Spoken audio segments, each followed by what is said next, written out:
Guys, Luxker here. Welcome to the first episode of a new series of videos called Xeno News, a monthly update series just talking about news from the Xeno series each and every month. In this series, I will be sharing one news story on each game in the Xeno series, which are Xenogears, Xenosaga, Xenoblade 1, Xenoblade X, Xenoblade 2, and Xenoblade 3. And if there is no news for one of these games, then I simply won't talk about it. But there is also news that you may or may not know coming from this month as well. So I hope you enjoy this series of videos, and please consider giving me a like, subscribe, comment on this video, and hit that notification bell to keep this series going as long as possible. Anyways, without further ado, let's get to the stories. So our first Xenogears news story is a mod for the emulated version of Xenogears that has been released, and it's called Xenogears Perfect Artworks. This mod has been made by Linnae Art, a good friend and well-respected member of the Xenogears community, and they actually worked on this mod for 2 years now, and it's pretty much complete. To talk about this mod more in detail, it uses RetroArch's Beetle PSX HW core, which is a Vulkan driver, so you have to make sure that you have the graphics card. I don't even know if I have the correct graphics card for that. Basically, what it does is it replaces pretty much every single character dialogue, menu, battle portrait, has upscaled artwork versions of the portraits that you see when you fight in the battles in Xenogears, as well as higher quality UI elements. We'll be talking about that later, actually. You can literally just download it from the Tumblr page. So yeah, pretty much the whole UI has just been cleared up. And like pretty much all the portraits and screenshots from Xenogears have been upscaled as well. So this right here is the original menu screen, and right here is the remade. Like, you can clearly see that like pretty much every graphic is cleared up, and it looks so freaking nice. The buttons especially look a lot more cleaner. They actually have a little bit of color to them. Yeah, and they're like controller friendly as well. If you're using any kind of controller, it will just show these buttons as well, which is just basically part of the RetroArch thing going on. So this right here is especially cool. So this is a screenshot from the original Xenogears game. This is shown at 240p, just basically its original resolution. And here's what it looks like with the UI cleared up. Like, of course, the sprites are still the same, but the UI and like enemy sprites especially, I've noticed look a lot more cleaner looking. The battle portraits in UI look really great too, and the gear text and font and everything looks the same, and it's just basically redone just from this mod alone. So now, as I said, actually, the portraits used for like text in the game have also been cleared up. So the left versions right here are basically the original versions, and this right here on the right is the cleaned up version of the sprites as well. There's also alternate versions of sprites too. So as you can see right here, this is the original version of the sprite and text as well. And this is what it looks like more clear and cleaned up. Like, it looks so much nicer. And just looking through all of these, you can tell that Linnae has put a lot of work into them all. With the cleaned up UI, and especially the battle portraits itself. It's really well done. And whenever I emulate Xenogears again, I'm definitely going to be checking this out and downloading this mod. I don't really particularly use RetroArch. I'm not much of a fan of RetroArch, but I'll see what I can do with it and hope for the best. Hopefully Linnae can like do it for like other emulator UIs. I don't really know what kind of cores actually are supported in different kinds of PlayStation emulators, particularly ones that have the Vulkan driver.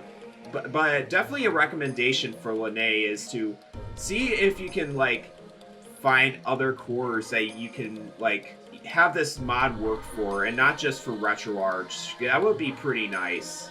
But definitely check out Linnea's content as well, and download the patch whenever you get the chance to. So for Zenos Saga, our next Zenos news story is going to be quite short actually, but it's definitely worth checking out. So a Monolith Soft and Bamco YouTube channel that goes by Zeno Sanctum has done an interview on another one of my good friends. Their name is Valkyrie XY, and they were responsible for translating the Xenosaga Pied Piper fan manga into English. But in particular, they worked on the English translation of Xenosaga 1 and 2 for the DS before it was eventually put on hiatus. We still don't really have any news of when that project will be up yet. Whatever the case, Zeno Sanctum actually did interview him anyways, and I found the interview itself to be quite interesting. One of the biggest things I learned about from this video alone is that Valkyrie isn't actually very fluent in either Japanese nor English, because they are mainly a French speaker. However, they contributed to a lot of translations on multiple things like Xenosaga, and just did it for the love of the series, pretty much. So, and I definitely recommend checking out this video. It's rather short, 7 minutes long, and you can definitely get a lot of insight from it. So with Xenoblade 1 news, yeah, there hasn't been really much to say about Xenoblade 1 news. Not really anything that comes to mind. So without further ado, let's get on to our next game, which is Xenoblade X. So in case anybody has been living under a rock lately, the Nintendo Network, or the Nintendo Online service for Nintendo 3DS and Wii U, is shutting down in early April 2024, which includes cooperative play, internet rankings, and data distribution, whatever the heck that means. Which, of course, means that Xenoblade X is online, which is a huge part of that game, will unfortunately be gone for good. And its online and squad gameplay will just basically be wiped off the map for any Wii U owners in general. But now, I haven't really played Xenoblade X, unfortunately, so I can't really experience it before all this goes away. But I do know it is a big portion of the game, and it'll just be plain old gone when Nintendo Network will shut down, with Xenoblade X going along with it. A lot of this includes getting reward tickets to be able to buy certain items, materials, weapons, and armor, and being able to cooperate in squad missions to fight certain types of enemies. One of these enemies is called the Yggdrasil Zero from the mission Final Menace. And with the Yggdrasil Zero, it will reward you with its own golden Yggdrasil heart upon reducing its RP to 0.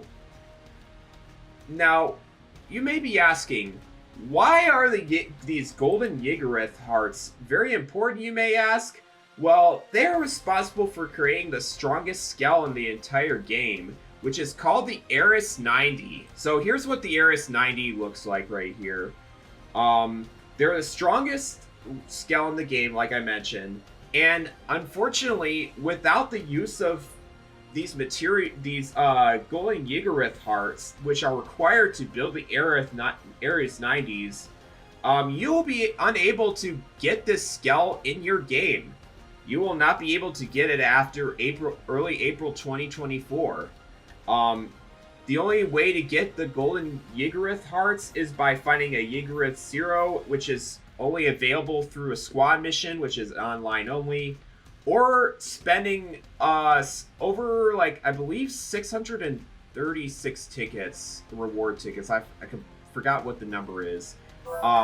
But if you spend those reward tickets, you basically get materials to basically build whatever skill you want. And that, unfortunately, also is locked to the game's online play, because you only get reward tickets for finishing squad missions. So that's incredibly unfortunate that you can't even freaking get one of these strong weapons in Xenoblade X. It basically just means that it's going to be extremely valuable content that will just become lost when the online goes down. And it's especially a shame, too. Personally, I'm really hoping now that we get a Switch port of Xenoblade X, so we can get those online functions fixed, including, like, the Miiverse function. Even I don't even know what's going to be called now, because of Miiverse being shut down way long before this came out. But it just can't come soon enough. We really need a port of this, or stuff like this will just become lost. So, but there is a silver lining to this, though. There's a group of Wii U and 3DS online preservationists called Pretendo, who've been really hard at work in making a whole bunch of Wii U games available for online play, with them recently adding games like Pokken Tournament, Kid Icarus Uprising, and Mario Kart 7 to their list of games that are part of the Pretendo service. And going off of this reply we have here on Twitter, Pretendo is also working hard to bring Xenoblade X to the service as well. So if you're really wanting to play Xenoblade X online with people and are itching to get the Ares 90, like one of the strongest scales you can even get in the game, it's definitely recommended to check out Pretendo's work. I've been hearing that they've been doing a lot of great stuff. So now let's head on over to Xenoblade 2 news, which is the choir from Xenoblade 2 who are responsible for singing Our Eternal Land and Shadows of the Lowlands have officially released an album after 7 long years of waiting. That's a pretty long time for this choir. Like, when I first actually heard this news, I thought that, like, they have at least released a couple albums during this time, but no. This is their first album that they have released in over 7 years, which is pretty, like, what kind of blows your mind when you think about it, because they've done such great work for the Zeno series in general, and with Yasunori Mitsuda, who did a ton of stuff with ANUNA in the past 7 years. They are now releasing their album that they haven't shown off in a pretty long time. And yeah, their album is called Otherworld, and it includes redone versions of the themes that I've been talking about before, the 4 songs that were in Xenoblade 2, which were all composed by Yasunori Mitsuda himself. He actually was responsible for rearranging these tracks and putting it all in this album. So this is definitely worth checking out if you're a Zeno series music enthusiast like I am, whether it's pre-ordering either the CD or the vinyl, which both released November 9th. Now, I already pre-ordered a CD today, and will hopefully share how well the album did with its success for next month's Zeno News. So definitely check that out if you're ever curious how well this did, which I'm assuming it's going to be doing pretty freaking well, because it has those Xenoblade 2 songs out there, so... And finally, for Xenoblade 3, we have the Tetris 99 event, which I know is technically started in September, but it ended in October, so I'd say it's definitely worth talking about. But I did end up playing this event on my birthday, and I got my butt kicked a bunch of times too, just to be able to get this theme itself. It has battle music playing in the background too. But I'll just be perfectly honest, though. Even though I haven't played in Tetris 99 in years, like, I already said I flat out just freaking suck at it. This event kind of felt underwhelming to me. Especially with how it was portrayed in the Xenoblade Definitive Edition version, where it had all this really great artwork going around, but the Xenoblade 3 version just had the box art and, like, among other things, and that's just pretty much it. I just kind of felt disappointed from the art around it in general. And especially with the music in the Xenoblade Definitive Edition version, where it would just switch up from time to fight to mechanical rhythm when you're down to the last 50, and then when you know your names when you're in the final 10. But here, it's just the battle music where you just fight Kevis and Agnes soldiers in battle, which... It just kind of felt a little bit underwhelming to me when I tried it out. I don't know. It just, especially for Tetris 99 standards, where you have to have that really intense music to keep you going. it just did not feel great to me to even try. So it was kind of a bit of a lame and boring news. But if it's anything Xeno related, I will play it and see if I enjoy it or not, which I didn't really particularly enjoy this, but it's to each their own, really. So anyways, folks, this is it for Xeno news in October. Please let me know what you guys think of this series of videos, and I hope to keep producing this series for months to come, and invite guests to talk about with these news stories as well, along with a fan art or a fan merch blog to support the great Xeno series artists on the internet that I've been following for pretty much years to come.